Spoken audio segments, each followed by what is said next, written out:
Hello there, everyone. Judge Andrew Napolitano here with Judging Freedom. Today is Thursday, February 17th.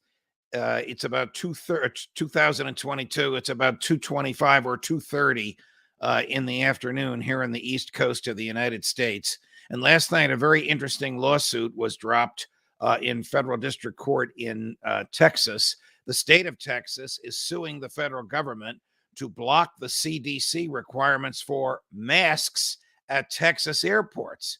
Now, Texas airports, just take Dallas, Fort Worth, and Houston alone, without all the others, have a huge amount of traffic.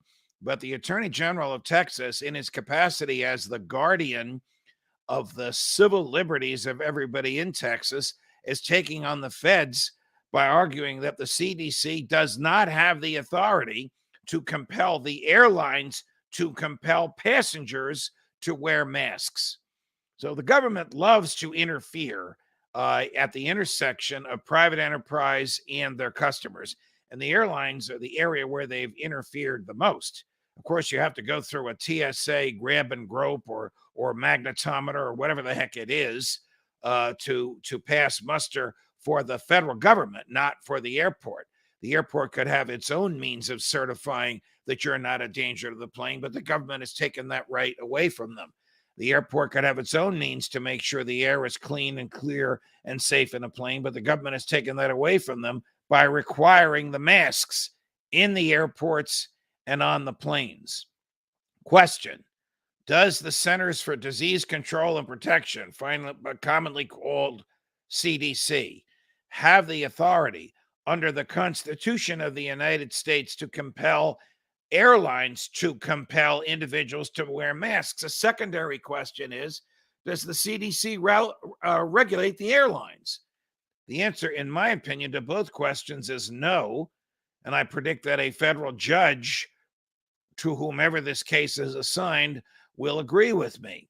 The CDC was established to conduct experiments and to advise the executive branch of the federal government on public health problems.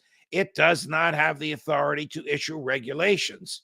We know that because the Supreme Court zapped its regulations with respect to evictions of tenants who can't pay rent.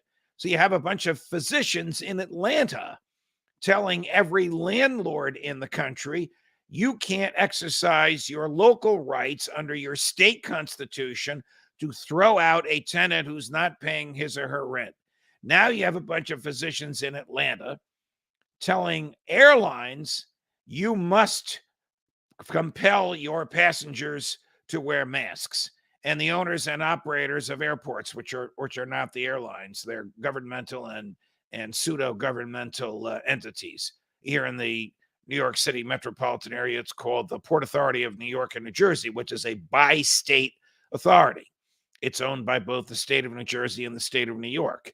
Even though it's thrice removed from the voters and from accountability to the voters, it is a governmental entity. The CDC told it, Newark Airport, JFK Airport, LaGuardia Airport, you shouldn't let anybody in the airport, even if they're going there to get their shoes shined, without a mask on their faces. Do a bunch of doctors in Atlanta have the authority to do this? In my opinion, no. And I applaud Ken Paxton, the Attorney General of the state of Texas, and I applaud Greg Abbott, the governor of the state of Texas, for taking on the federal government in its own courts and its own forum. Prediction, partially a wish, the feds will lose. Judge Napolitano, Judging Freedom.